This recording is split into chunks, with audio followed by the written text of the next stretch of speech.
नमस्कार मित्र, आज आपल्या या जी दत्ता स्पोकन इंग्लिश या यूट्यूब चॅनल साठी आपलं सर्वांचं मी स्वागत करतोय।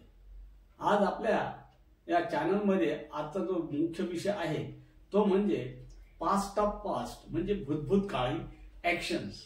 भूतभूत काळातील अशा ऍक्शन्स की ज्या इनएक्टिव्ह आहेत, म्हणजे त्याला आपण वर्णनात्मक म्हणूया। निष्क्रिय म्हणावं तर तुम्हाला पुन्हा वाटेल क्रिया तर आहे मग निष्क्रिय कशा, यासाठीच निष्क्रिय म्हणायचं असतं किंवा इनएक्टिव्ह म्हणायचं असतं की त्याचं आपण फक्त वर्णन करतो, त्या मागेच कधीतरी घडून गेलेलं आहे, आपण काही त्याचे साक्षीदार नसतो। आणि म्हणून असा हा टॉपिक आहे। पुन्हा एकदा मी टॉपिकचं नाव सांगतो, past of past interrogative inactive actions या संदर्भात आपण बोलणार आहोत।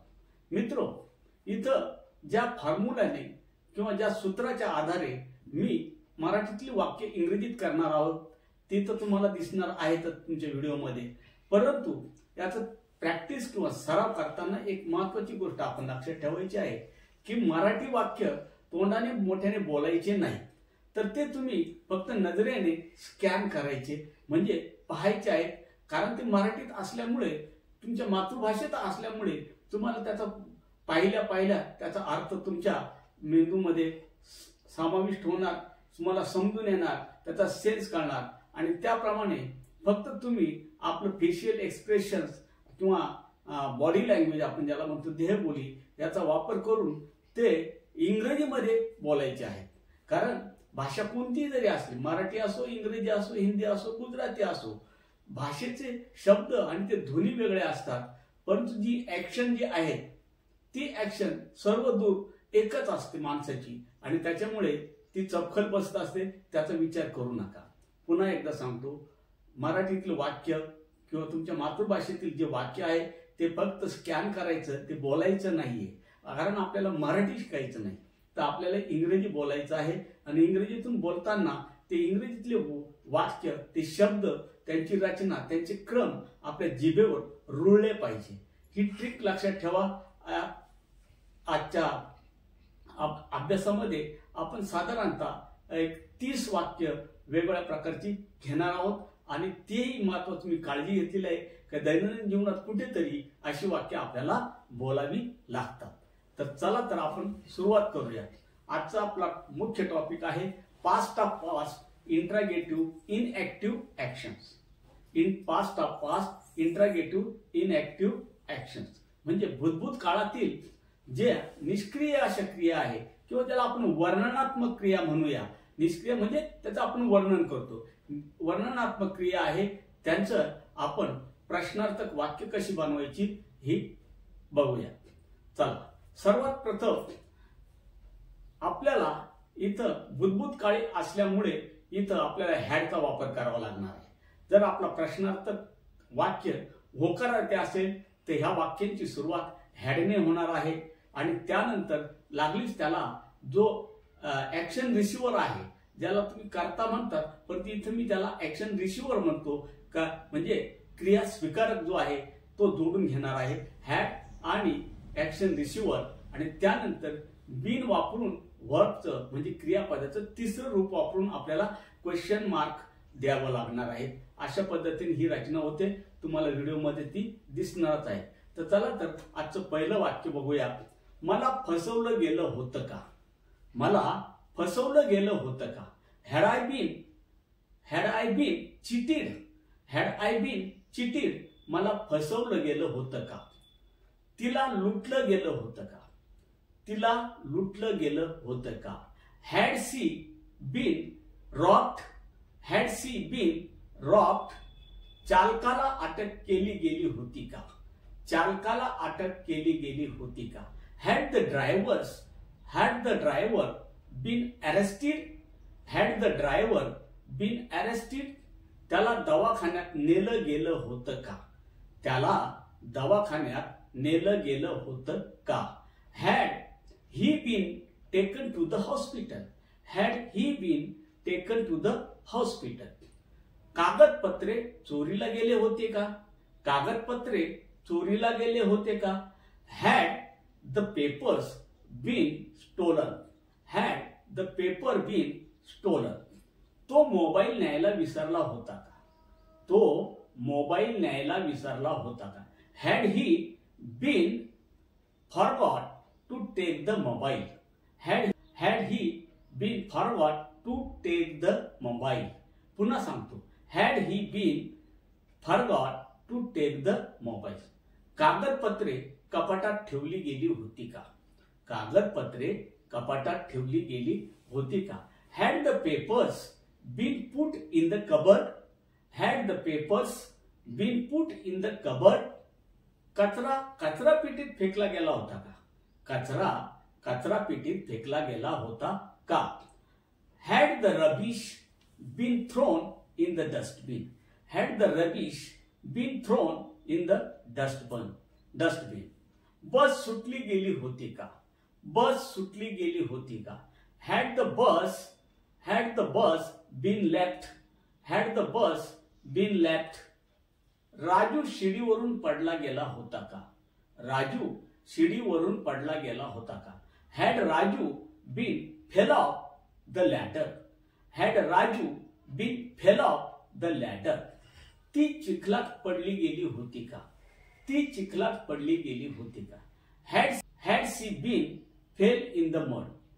Had she been fell in the mud? बापूला सांगितलं गेलं होतं का? बापूला सांगितलं गेलं होतं का? Had Bapu been told? Had Bapu been told? मला ढकललं गेलं होतं का? मला ढकललं गेलं होतं का? Had I been pushed? Had I been pushed? त्याला ओढलं गेलं होतं का? त्याला ओढलं गेलं होतं का? Had he been pulled? Had he been pulled? केळीचा घड विकत घेतला गेला होता का? केळीचा घड विकत घेतला गेला होता का? Had the bunch of banana? केळीचा घड. Had the bunch of bananas been bought? Had the bunch of bananas been bought? Photo काढले गेले होते का? फोटो काढले गेले होते का? फोटो अनेक वचन आहे म्हणून फोटो हा शब्द आपल्याला वापरायचा आहे. फोटो काढले गेले होते का? Had the photos been taken? Had the photos been taken? Photo काढले गेले होते का? आता उत्तरार्धात आपण बघणार आहोत पास्ट ऑफ पास्टचे निगेटिव्ह इंट्रॅगेटिव्ह, म्हणजे पास्ट ऑफ पास्टच्या भूतभूत काळातील नकारार्थी निष्क्रिय वाक्य किंवा पॅशिव्हची वाक्य आपण बघणार आहोत आणि ही खास करून इंट्रॅगेटिव्ह म्हणजे प्रश्नार्थक असणार आहे. मला फसवलं गेलं नव्हतं का? मला फसवलं गेलं नव्हतं का? Hadn't I been cheated? Hadn't I been cheated? मला फसवलं गेलं नव्हतं का? Hadn't she been robbed? Hadn't she been robbed? तिला लुटलं गेलं नव्हतं का?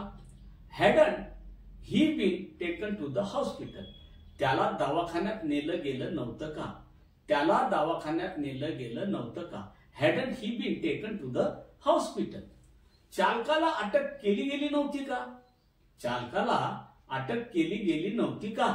Hadn't the driver been arrested? Hadn't the driver been arrested? कागदपत्रे चोरीला गेली नव्हती का? कागदपत्रे चोरीला गेली नव्हती का? Hadn't the papers been stolen? Hadn't the papers been stolen? तो मोबाईल न्यायला विसरला गेला नव्हता का? Hadn't he been forgot to take the mobile? Hadn't he been forgot to take the mobile? कागदपत्रे कपाटात ठेवली गेली नव्हती का? कागदपत्रे कपाटात ठेवली गेली नव्हती का? Hadn't the papers been put in the cupboard? Hadn't the papers been put in the cupboards? कचरा पेटीत फेकला गेला नव्हता का? कचरा पेटीत फेकला गेला नव्हता का? Hadn't the rubbish been thrown in the dustbin? Bus सुटली गेली नव्हती का? बस सुटली गेली नव्हती का? Hadn't the bus been left? Hadn't the bus been left? Raju शिडीवरून पडला गेला नव्हता का? राजू शिडीवरून पडला गेला नव्हता का? Hadn't Raju been fell off the ladder? Hadn't Raju been fell off the ladder. ती चिखलात पडली गेली नव्हती का? ती चिखलात पडली गेली नव्हती का? Hadn't she been fell in the mud. Hadn't she been fell in the mud. बापूला सांगितलं गेलं नव्हतं का? बापूला सांगितलं गेलं नव्हतं का? Hadn't Bapu been told. Hadn't Bapu been told. मला ढकललं गेलं नव्हतं का? मला ढकललं गेलं नव्हतं का? Hadn't I bin pushed. Hadn't I bin pushed. मला ढकललं गेलं नव्हतं का? त्याला ओढलं गेलं नव्हतं का? त्याला ओढलं गेलं नव्हतं का? Hadn't he been pulled. Hadn't he been pulled. केळीचा घड विकत घेतला गेला नव्हता का? केळीचा घड विकत घेतला गेला नव्हता का? Hadn't the bunch of banana. Hadn't the bunch of banana been bought. Hadn't the bunch of banana been bought. Photo काढले गेले नव्हते का? फोटो काढले गेले नव्हते का? फोटो काढले गेले नव्हते का? Hadn't photos. Hadn't photos been taken. Hadn't photos been taken. तर मित्रो, अशा पद्धतीने आपण विविध प्रकारची होकारार्थी प्रश्न आणि नकारार्थी प्रश्न, खास करून पॅसिव्ह प्रश्न, होकार नकार आपण बघितलेला आहोत. नक्कीच तुम्हाला हा व्हिडिओ आवडला असेल. समजा तुम्हाला हा व्हिडिओ आवडला असेल तर लाईक, शेअर आणि सबस्क्राईब करायला विसरू नका. म्हणजे अशाच वेगवेगळ्या प्रकारची चांगले व्हिडिओ तुम्हाला सादर करता येतील. धन्यवाद.